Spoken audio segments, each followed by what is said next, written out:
le calumet des Antillais, le compte rempli en billets, compliqué comme le sentier des sentinelles. En solde au Dieu seul, tous les soldats solennels s'en sortiraient. Passer la magie, puissance dans la papeterie. 64 pis ne suffiront pas pour contenir toute la nuit. Tu cherches notre coin de paix, Apple Heaven sur le GPS. Trouve-moi dans un beau chaos qui s'apparente à un cercle. Ok, donc on est avec Monkey. Cette fois-ci, pour cette deuxième vidéo entrevue, on va parler plus de battle rap. On va essayer de faire plaisir au public à la base de cette chaîne de Verso. Shout out à tout le monde qui sont à l'écoute.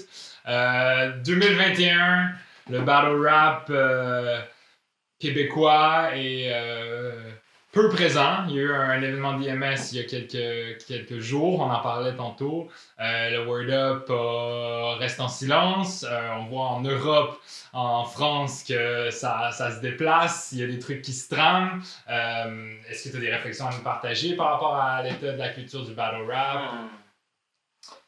Wow! Il y a tellement de choses en fait, c'est comme ça a eu une histoire courte et très rapide. C'est monté, c'est pas toutes les cultures et les sous-cultures et les branches de culture qui ont un succès aussi rapide et enflammé. La culture des battles a cappella, en quelques années, c'était la chose la plus vue. Gros vidéos, les superstars du battle rap avaient plus de views que les rappers qui essaient de sortir des albums.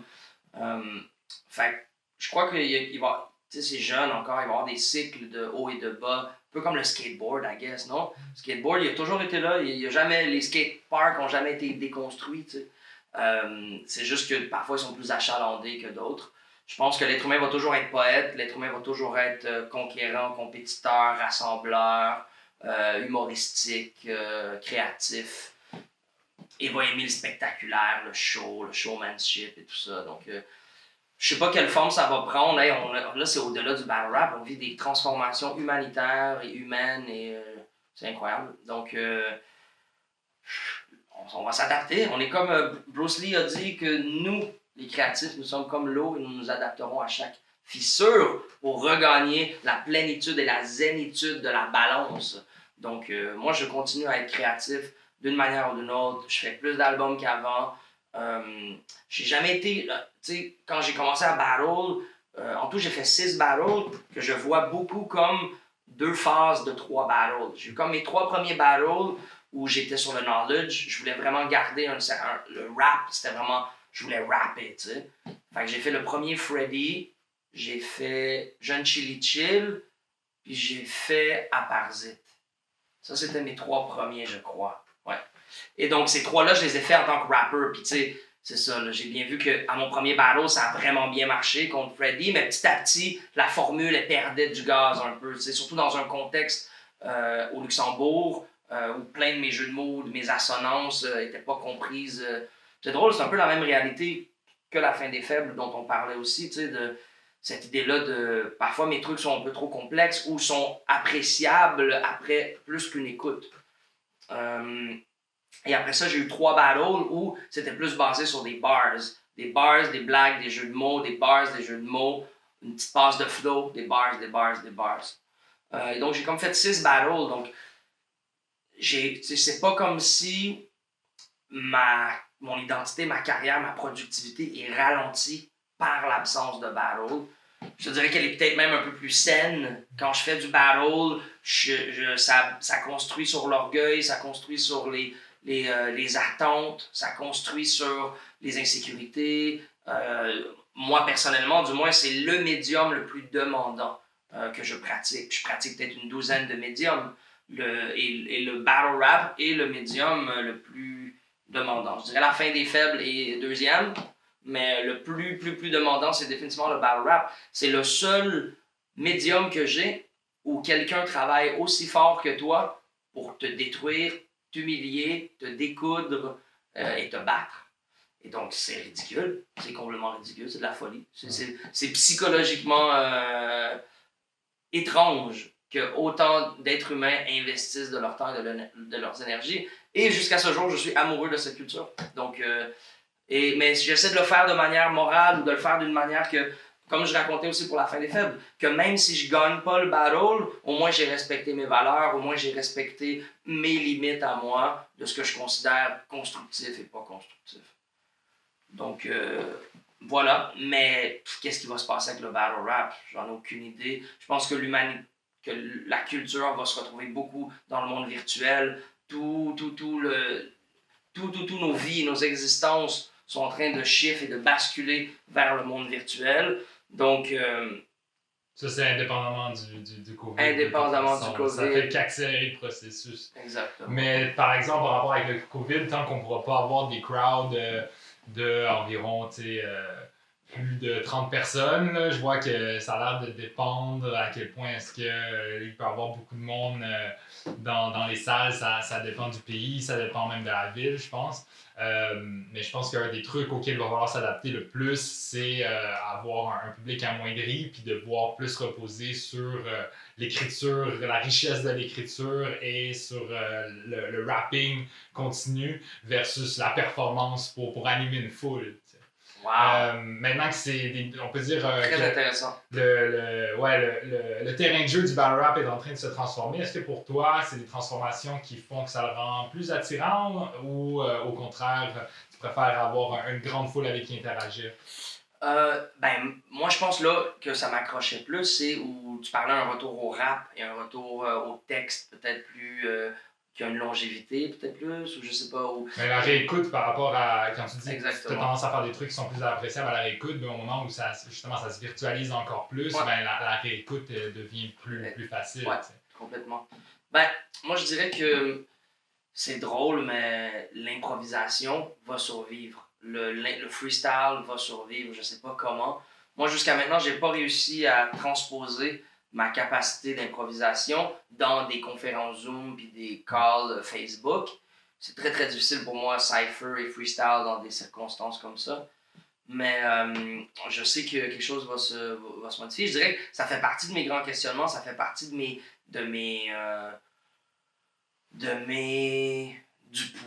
mon poids, de mes réflexions, de mon quotidien présentement. Moi, je suis un être social et je suis un être créatif.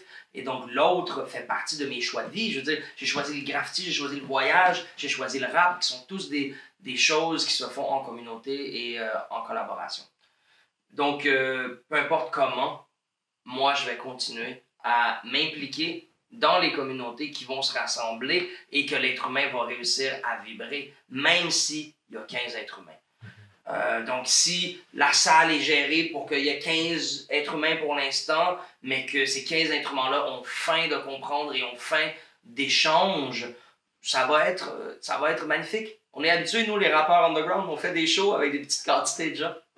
Mais les poètes, ils font les open mic, ils ont 15 personnes qui les écoutent, tu vois. Donc, moi, ça c'est correct. On vit justement des hauts et des bas de popularité.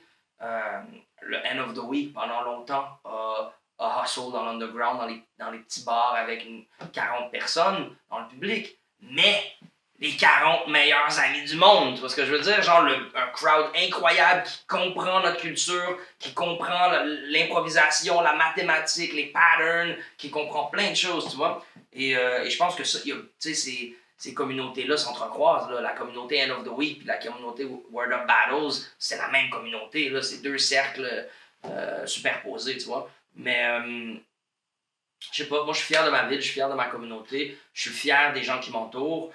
J'aime regarder les battle rap humoristiques, mais j'aime aussi le rap dans les battle rap. Et ce que j'aime le plus, pour moi, c'est une diversité d'identité. Je trouve que pendant un certain temps, il y avait une direction collective vers l'humour dans le battle rap francophone, contrairement au battle rap anglophone. Mais j'aime le retour au rap. J'ai aimé que Arctic fasse un battle en France. J'ai été impressionné par le battle de La Manif à Montréal. Contarneau. Wow! Ce battle-là, les deux étaient forts, mais la Manif m'a surpris au niveau de sa technique, de son rapping. Il est venu raps, il est venu spit son truc. Et donc moi, c'est ces petites étincelles-là qui me font plaisir dans le battle rap. Et c'est ça que j'essaie d'amener. Je sais pas si j'ai toujours réussi à procurer ce feeling-là, mais je voulais vraiment, ok, oui, qu'il y ait des punchs, mais qu'il y ait aussi de la construction de patterns et de rap.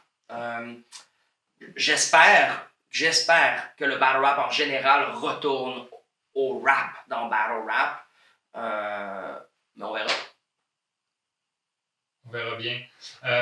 Par rapport à tes battles, à ton parcours, j'ai trouvé ça intéressant comment tu les séparais. Tes 3 battles suivants, il y a, je pense, Freddy encore une fois, Chief et... Fake ass. Donc, tu dis qu'il y a un changement dans ton approche. Moi, ayant été auditeur, c'est pas quelque chose que j'ai remarqué. OK. Tu disais donc de moins y aller vers justement un knowledge, un rap dense, instructif, puis plus vers un punch, une suite de punch efficace. Ouais. Comment est-ce que tu compares les deux styles d'écriture, préparation, mindset? Qu'est-ce qui t'a dit là-dessus? Avant même de répondre à ta question, je vais répondre que je crois qu'il y a une 3e trilogie qui s'en vient. Mon 7e, mon 8e et mon 9e battle sera la synthèse. Et donc, ma première série de battles, c'était ma thèse. C'est comme moi, j'arrive, boum, je lance un truc. Avec la critique que j'ai reçue, j'ai voulu créer une forme d'antithèse, de dire, OK, vous voulez moins de rap, vous voulez plus des punchlines, des trucs qui hit, tout ça. Ben, c'est ça que je vais essayer d'augmenter ou d'intensifier dans mes trucs. Et là, je pense que je reviendrai faire du rap, je pense que c'est un peu ce que j'ai fait à la fin des faibles, que je considère aussi, c'est que j'ai pensé, surtout mes a cappella, j'ai pensé avec des patterns aussi, certaines rimes qui étaient riches, mais mon idée, c'était vraiment d'avoir des impacts d'images. Et j'aime peindre comme ça dans le battle rap aussi, et c'est ça que j'ai envie de faire. Moi, comme je battle pas beaucoup, j'ai envie... Chaque fois que je choisis un adversaire, je choisis un collaborateur pour marquer mon histoire concise dans le battle rap. Et donc, tous les gens que j'ai choisis parce que je les trouvais les meilleurs dans ce qu'ils faisaient. J'ai jamais eu de battle contre un dude parce qu'il fallait que je me prouve. Non, tout de suite, j'ai eu les têtes d'affiche puis les gars qui avaient de la grosse valeur. Fait c'est comme ça que je veux continuer à faire mon battle rap. Je veux prendre des gens qui sont soit en croissance vers le top, soit qui sont au top déjà, soit qui sont des amis très proches que je chill avec depuis longtemps, soit des... peu importe, toi. Mais pour moi, c'est important que je... Comme un peu quand tu achètes une toile, tu dois reconnaître que la personne va continuer et croître en valeur. Si un peintre ne continue pas ou que son œuvre ne prend pas de valeur, ou que tu découvres que c'est une fraude, ce peintre-là, et que les toiles achetées à 10 000 $ valent plus rien, mais un collectionneur, lui, il va acheter une toile à 3 000 $, à 10 000 $, mais il le sait très bien que dans 20 ans, c'est x8, x12, tu sais. Et ça, c'est défini parce que tu reconnais que ce peintre-là va avoir une trajectoire unique à travers l'industrie de la créativité. Et donc, je crois que c'est comme ça que je choisis mes adversaires. Les gens que j'ai choisis étaient tous au sommet de la forme au moment où je les ai battle. Et quand je reviendrai dans l'arène, ce sera avec quelqu'un que je respecte et que je trouve au sommet de sa forme lui aussi. Est-ce qu'il y a des noms plus précis que tu aurais envie de nous partager ou c'est pas encore rendu là? Non, il y en a tellement, honnêtement, il y en a tellement. Tellement, là, honnêtement, tellement. Il doit en avoir peut-être il y a peut-être une vingtaine de gens au Québec, que c'est dans le bon contexte que je battlerais au Québec. Puis même chose en France. Il y a au moins une vingtaine de battlers en France que je battlerais dans le bon contexte. Là. Il n'y a pas une personne en particulier. Les gens qui arrivent à faire des views, les gens qui arrivent à faire des punchs, les gens qui arrivent à créer des réactions, les gens qui ont une identité artistique, il y en a quand même pas mal dans nos communautés. Là, on en parlait tout à l'heure, de Dirty Chris, à toi, à Raccoon, à Bucci, Arnaud. Chaque personne a une identité propre. Et là, j'en ai nommé quelques-uns, mais Chili Chill, il y en a à la tonne. Donc voilà. Et moi, ce que j'aime, c'est essayer de prendre un artiste avant qu'il prenne sa retraite. Parce que ça, c'est comme les toiles aussi. Si tu arrives à acheter une des dernières toiles de Picasso avant que Picasso il meure, tu pognes le jackpot, tu vois ce que je veux dire? Donc, j'essaie de faire ça, tu sais. Quand je savais que Chief, il battlait plus, j'ai tout de suite dit « Hey, tu penses-tu que si Chief avait un Québécois, est-ce que ça pourrait marcher? » Puis voilà, ça a re-spark Chief à faire un de ses meilleurs battles, honnêtement. Il m'a surpris, là. J'ai quand même été... Il revenait d'une défaite contre Hermano, je crois. Puis il a tout ramené la sauce, là. Et donc, c'est ça. Mais ça, c'est des battles que j'ai jamais choisis parce que je croyais que j'allais gagner. Même si je crois, tu sais, si on parle d'artiste, je me crois un aussi grand, sinon plus grand artiste dans l'ensemble de mon œuvre que certains des gens que j'ai battle. Mais je sais qu'en battle, je choisissais ces battles-là désavantagés dans le médium lui-même du battle et que j'allais possiblement perdre, tu sais. Voilà. Donc, et moi, ça m'a pas arrêté. La peur de perdre un battle, c'était pas la priorité. Pour moi, c'était vraiment donner un show, présenter une idéologie différente. Quand je suis arrivé sur le stage à Paris, puis que les gens sont gratitude, gratitude. Ouais, bon cul, la gratitude, quoi. Ouais, bon cul, gratitude. Hein, j'ai gagné, là. Même si je perds le battle, c'est comme, hein, j'ai réussi à faire dire gratitude à des jeunes passionnés de battle rap, remplis de haine, de testostérone, de blagues, de bullying et de punchline. Tu vois ce que je veux dire? Donc, tu sais, j'ai gagné, là.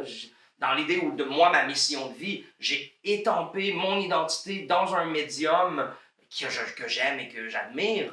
Et donc, j'ai étampé une facette que je considère qui était manquante, qui est celle de ça, de la gratitude, de prendre à la légère. Puis même si j'arrive avec du rap, voilà, ultimement, merci beaucoup, t'as un peu vibe, tu sais.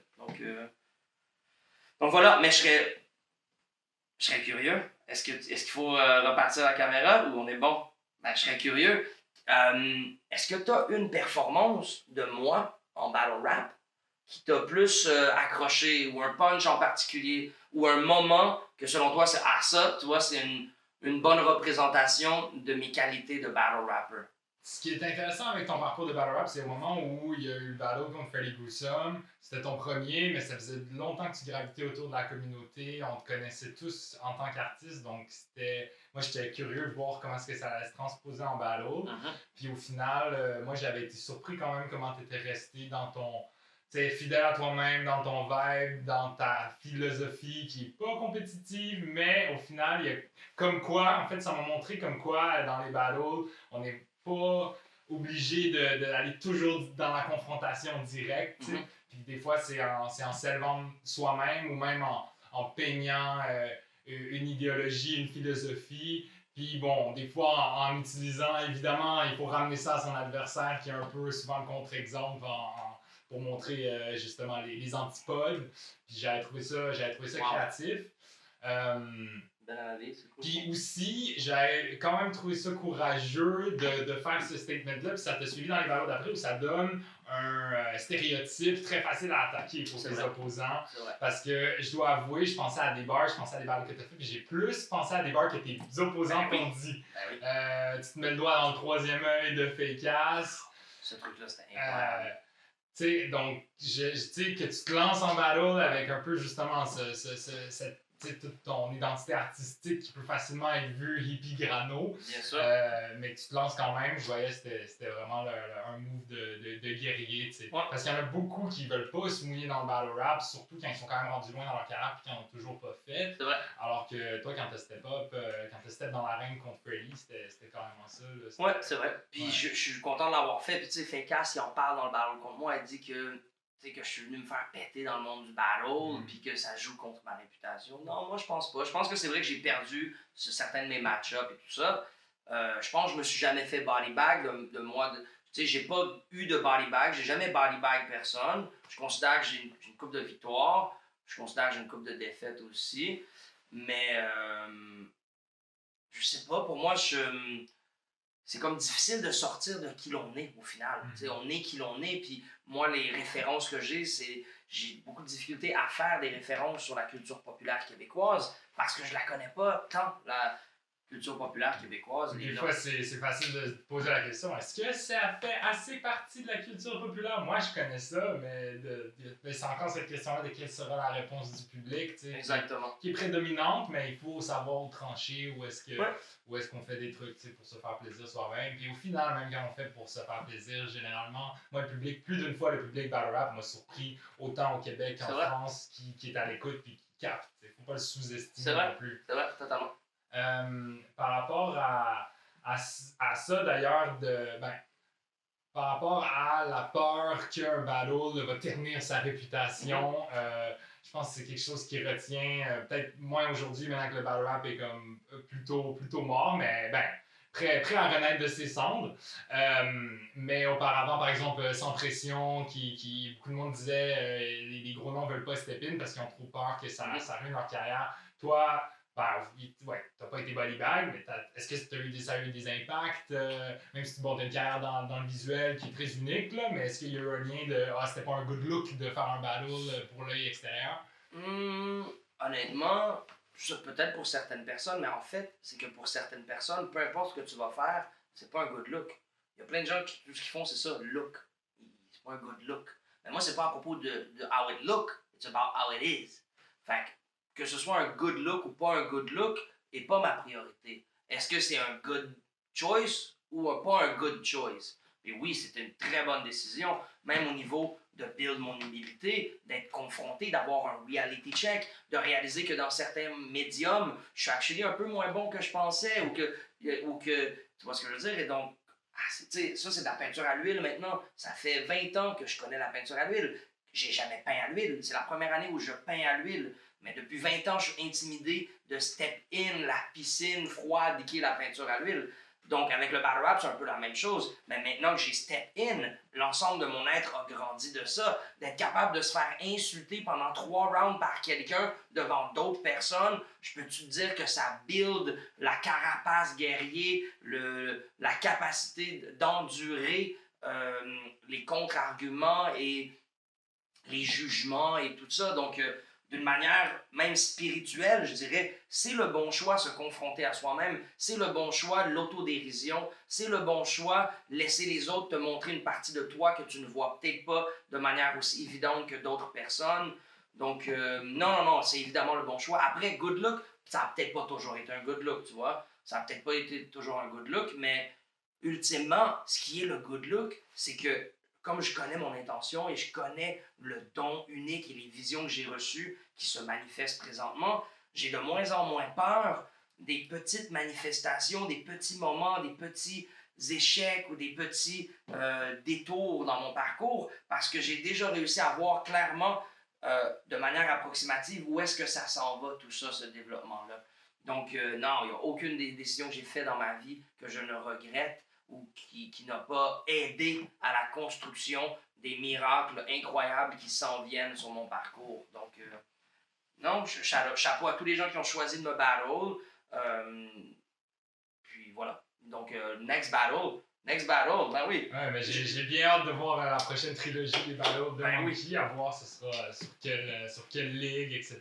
Les paris sont ouverts, message aux ligues qui sont into, nos points qui écoutent les entrevues de Verso. Sur ce, merci beaucoup Monkey de nous avoir partagé toutes ces réflexions-là aujourd'hui. Et puis on se recache probablement dans quelques années ou à un événement, au prochain battle, une entrevue, au prochain face-off d'un de tes battles qui s'en vient ou en entrevue post-battle ensuite. Ça c'est du bon. Big up.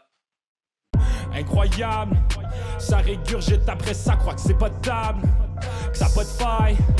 Quelques streams grâce aux playlists Spotify. De qui je parle, on even know, je fais juste râler de la marde, vis ton délire. Moi je